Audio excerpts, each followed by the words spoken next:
Olá, meus queridos, tudo bem? Então decidi fazer essa videoaula aqui, tendo em vista que não deu pra gente se encontrar na quarta-feira passada, e aí eu peço que vocês assistam, e aí na aula de quarta a gente comenta mais brevemente, uma vez que vocês já vão ter assistido, Então, retomando o que a gente viu na aula da quarta-feira retrasada, a gente iniciou o assunto lei cinética, e aí eu recordo com vocês, a tal da ordem da reação é a soma daqueles expoentes alfa e beta, que são experimentais, que compõem ali aquela expressão que relaciona a velocidade da reação com as concentrações das espécies presentes no meio, Se essas espécies têm suas concentrações variadas com o tempo, obviamente a velocidade varia com o tempo, A lei cinética dá a velocidade da reação ao longo do tempo, Então, quando alfa mais beta é zero, Nós temos o que se fala reação de ordem zero, E aí isso está relacionado à seguinte situação, Quando a velocidade da reação não depende da concentração dos reagentes, E é constante.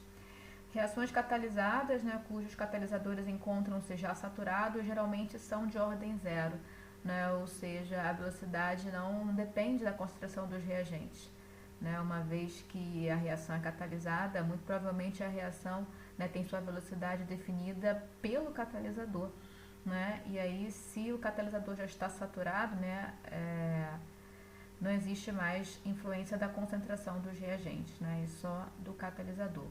Enfim, quando alfa mais beta na lei cinética de uma reação for zero, a gente costuma usar o seguinte termo, reação de ordem zero. Quando alfa mais beta é 1, a gente usa o termo reação de primeira ordem, quando é 2, reação de segunda ordem, quando é 3, de terceira ordem e por aí afora vai.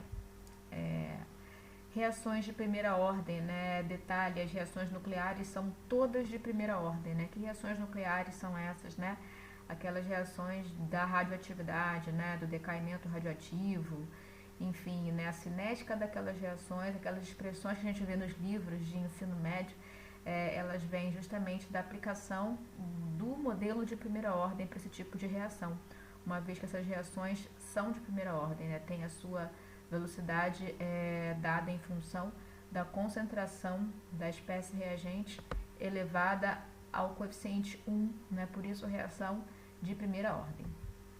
A unidade da velocidade específica, ou seja, da constante de velocidade de uma reação, depende da ordem dessa reação. Então vejamos aqui, por exemplo, uma reação de ordem zero, cuja lei cinética é escrita dessa forma, V igual a K. Logo, a unidade da constante de velocidade é a própria unidade da velocidade. A velocidade de uma reação é definida em função da variação da concentração ao longo do tempo, de modo que a unidade básica de velocidade de reação é, por exemplo, mols por litro por segundo. No caso de reações de ordem zero, a constante de velocidade tem a mesma unidade da velocidade, por exemplo, mols por litro por segundo. Já para reações de ordem 1, cuja lei cinética tem esse aspecto aqui, qual seria a unidade da constante de velocidade? Então, a gente pode isolar o K, Nesse tipo de reação, o K é dado por V sobre concentração. E aí, se a unidade da velocidade, geralmente é mols por litro por segundo, quando eu divido por mols por litro, mols por litro se cancela, restando apenas 1 sobre segundo, que é igual a segundo a menos 1. Então, reações de ordem 1 têm constantes de velocidade com unidade do tipo tempo a menos 1. Pode ser segundo a menos 1, hora a menos 1, semana a menos 1.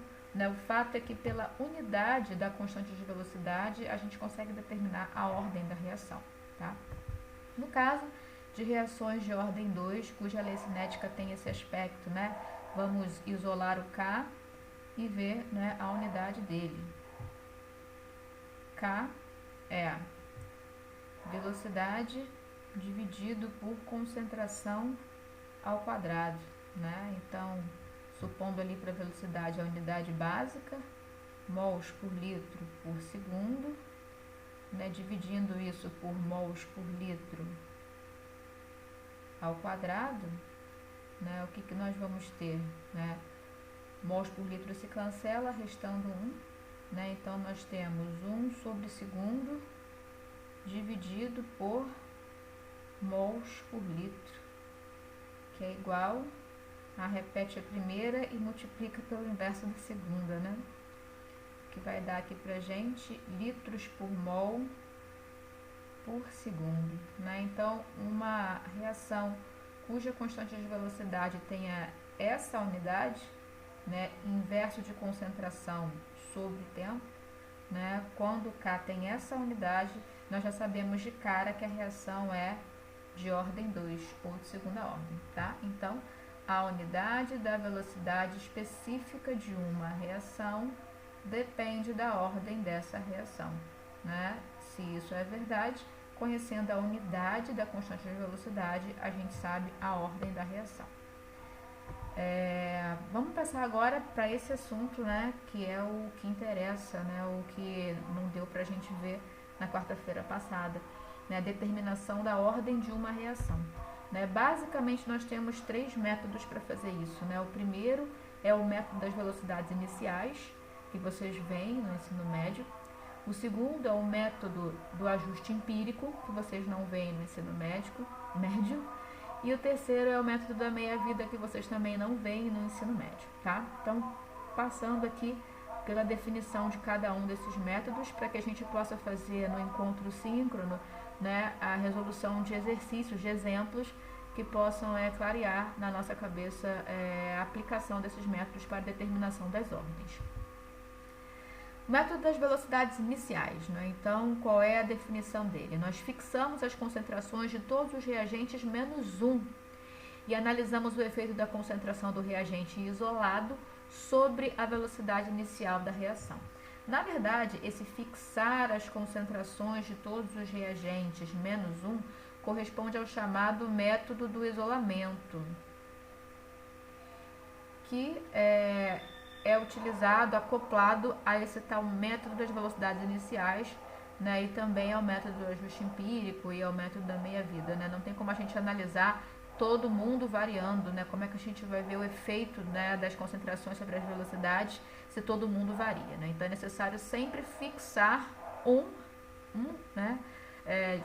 Fixar todo mundo e manter somente uma espécie variando.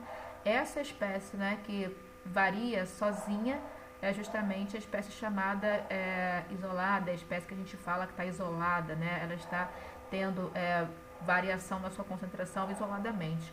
Todo o resto está constante. Então, método do isolamento.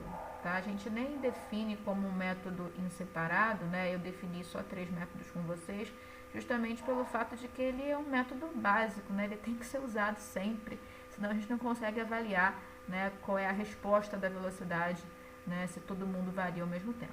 Né? Então, o método das velocidades iniciais, uma vez aplicado o método do isolamento, consiste em analisar o efeito da concentração do reagente isolado sobre a velocidade inicial da reação, tá? Velocidade inicial. O método do ajuste empírico, então, né, deixando bem claro, né, no nosso encontro de amanhã, nós vamos então ver exemplos que ilustram a aplicação de cada método, tá? Para que fique claro, né, na cabeça de vocês. O que eu quero agora é que vocês entendam a definição de cada método. Quando ouvir método das velocidades iniciais, né, para entender, né, que através da aplicação do método do isolamento, né, o reagente isolado vai ser avaliado, né, a resposta da variação da sua concentração vai ser avaliada na velocidade inicial e a partir disso aí a gente consegue determinar a ordem daquele reagente. E assim a gente faz para cada um isoladamente, né? E aí obtendo as ordens parciais, a gente chega na ordem da reação. Método do ajuste empírico. Verificamos se os dados experimentais de concentração em função do tempo, veja aqui, né, o meu destaque, é necessário ter nas mãos, né, dados de concentração em função do tempo. Né? Através desse método que nós fazemos verificar se os dados experimentais de concentração em função do tempo se ajustam às equações obtidas a partir da integração da velocidade para reações de ordem 0, de ordem 1, de ordem 2 e etc. Né? Então, né, é um método que passa, né, pela construção de gráficos. Né? Se a gente vai verificar se os dados experimentais se ajustam a equações, né, a gente faz isso através da construção de gráficos. Né? E aí nós vemos também, né, existe na literatura, né, como sinônimo de método do ajuste empírico, método das velocidades integradas, né, porque na verdade esse método advém da integração das velocidades, né, para uma reação de ordem 0, de ordem 1, 2, 3, e isso gera, né, equações, né, que aí a gente vê se os dados se ajustam a essas equações e a partir daí conclui a ordem da reação. Tá? Então, método do ajuste empírico, verificamos se os dados experimentais de concentração em função do tempo se ajustam às equações obtidas a partir da integração da velocidade para reações de ordem 0, de ordem 1, de ordem 2 e etc. A verificação deve ser feita a partir do modelo de ordem 0, passando para o modelo de ordem 1 e assim sucessivamente. E a gente vai ver isso no nosso exemplo, né? Como é que, primeiramente, nós vamos ver, né, como é que se dá essa integração, como é que as equações são obtidas, né, e como é que se dá a aplicação do método em si. Né? Então, grava aí, método do ajuste empírico é sinônimo de método das velocidades integradas. Né? Então, as velocidades são integradas, geram equações de concentração em função do tempo e a gente vê se os nossos dados se ajustam a que equação os nossos dados se ajustam melhor, para a partir daí então concluir qual é a ordem da reação. Né? Então, dando só uma pincelada aqui, né? Como é que é esse tal desse, ó, o que é dito aqui anteriormente, né? Equações obtidas a partir da integração da velocidade para reações de ordem 0, por exemplo. Né? Então, se eu tenho uma reação de ordem 0, eu posso escrever a velocidade dela, eu posso integrar e obter uma equação. Né? Que equação é essa? Uma equação de concentração em função do tempo. E aí eu tenho condições de ver se os meus dados se ajustam a essa equação. Se os meus dados se ajustam, é porque a reação tem grande chance de ser de ordem 0. Tá? Então, eu vou exemplificar agora, né, a obtenção, né, esse protocolo aí de escrever a velocidade, integrar e obter a equação. Eu vou fazer isso para a reação de ordem 0. Tá? Então, por exemplo, seja a reação genérica R indo a P, ocorrendo numa determinada temperatura T.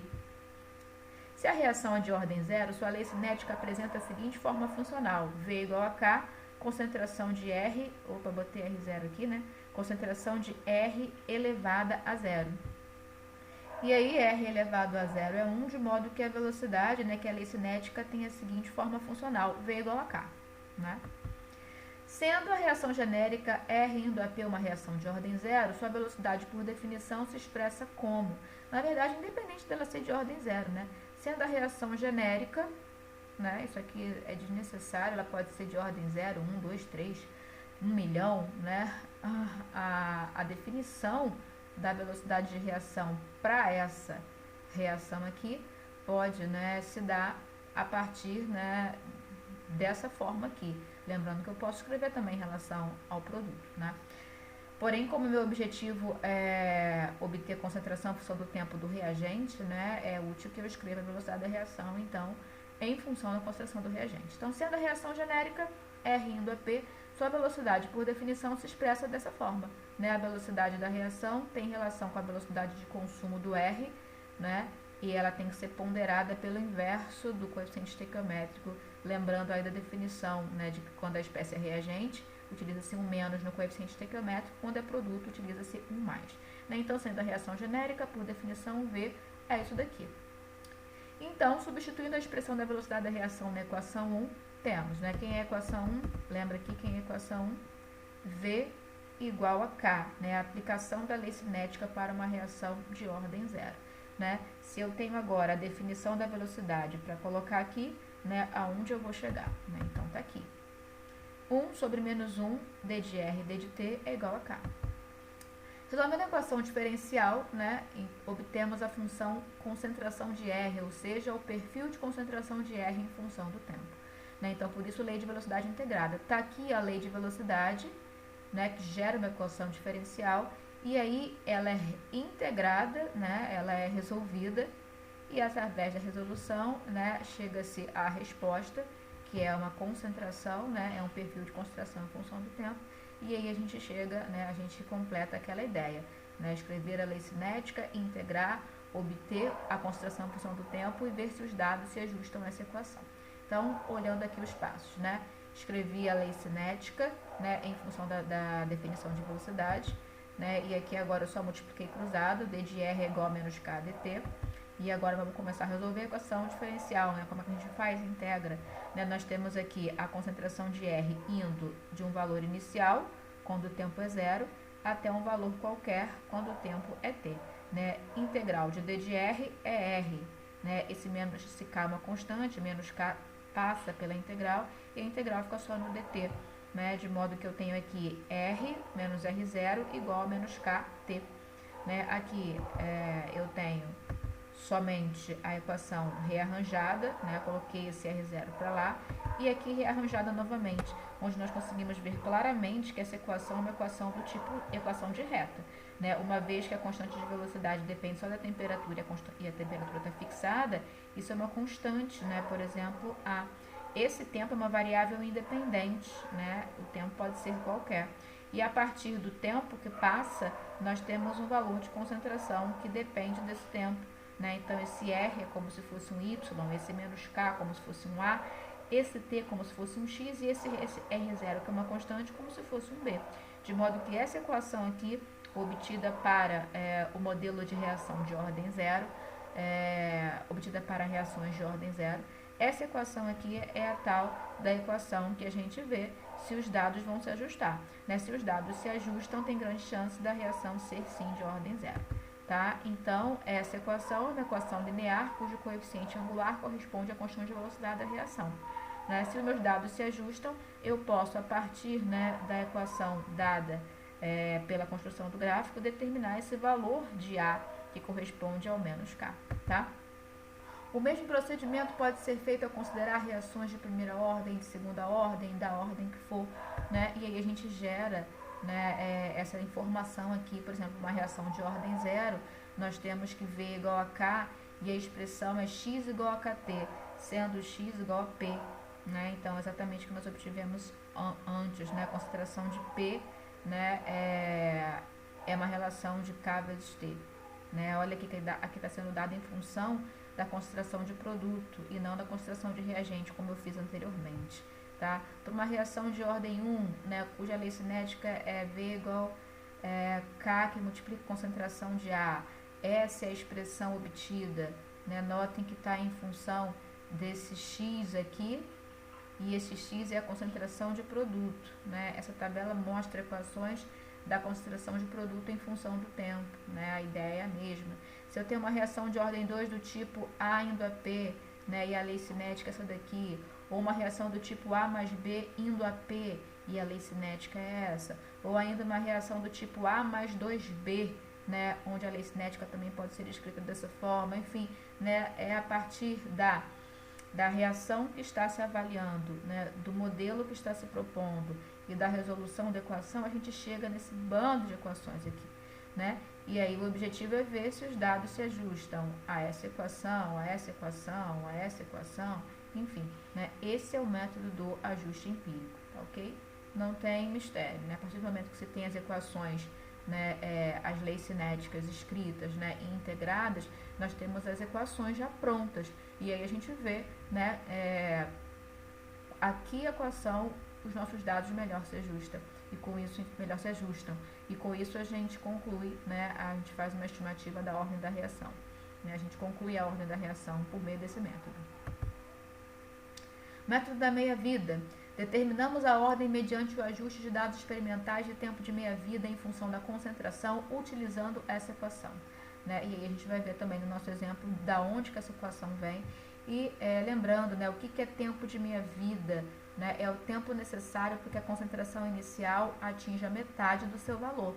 Né? Então, quando o tempo é esse tal desse tempo de meia-vida, nós temos que a concentração do reagente, né, é metade do valor inicial. tá? Então não tem mistério, é uma definição muito simples, né? É possível, né, levantar experimentalmente esses tempos, né? Para cada concentração inicial tomada, nós podemos determinar o tempo de meia-vida, né? E criar um tabelão, né? Quando a concentração inicial é X, o tempo de meia-vida é Y. Quando a concentração inicial é A, o tempo de meia-vida é B. Enfim, são dados possíveis de serem levantados, né? E aí, com esses dados na mão, a gente pode ver, né? A gente pode fazer o ajuste dos dados a essa equação aqui, né? De modo que, né, o 1 menos n, nessa equação linear aqui, corresponde ao coeficiente angular, né? E aí, com esse coeficiente angular na mão, a gente determina o n, né? Ordem da reação, né? Que pode ser qualquer número menos 1, tá ok? Então, a gente vai ver no nosso exemplo da onde que vem isso aqui, nós vamos aplicar, né? E nós vamos ver que não tem muito mistério. São 3 as possibilidades, né, de determinação experimental da ordem de uma reação. Todas passam, né, pelo uso do método de isolamento, onde a gente avalia, né, o efeito de cada espécie isolada, né? A concentração dessa espécie varia e todo o resto fica constante, né? A partir disso, a gente pode aplicar ou o método das velocidades iniciais, ou do ajuste empírico, ou do tempo de meia-vida, né? Todos esses métodos passam aí pela construção de gráficos, né, ajustes, e aí, através de determinação do coeficiente angular, geralmente, determina-se essa tal da ordem de reação, tá? As equações são lineares, né? A gente coloca nos gráficos, né? Pede ao programa para poder traçar a equação de ajuste, né? E conhecendo o coeficiente angular, a gente relaciona, né, a expressão, né, que vai levar à ordem, né, da reação. Então é isso, gente. Deus abençoe vocês, fiquem com Deus, né? Excelente dia, bons estudos. Até quarta-feira, né, quando nós vamos fazer esses exemplos, né, para ficar mais claro, né, a aplicação desses métodos de determinação da ordem, e nós vamos estudar a equação de Arrhenius, né? Uma equação que permite relacionar o valor da constante de velocidade com a temperatura do meio reacional. Equação simplificada, né, um modelo de Arrhenius para poder expressar essa dependência de K com a temperatura. Beijo, fiquem com Deus, até!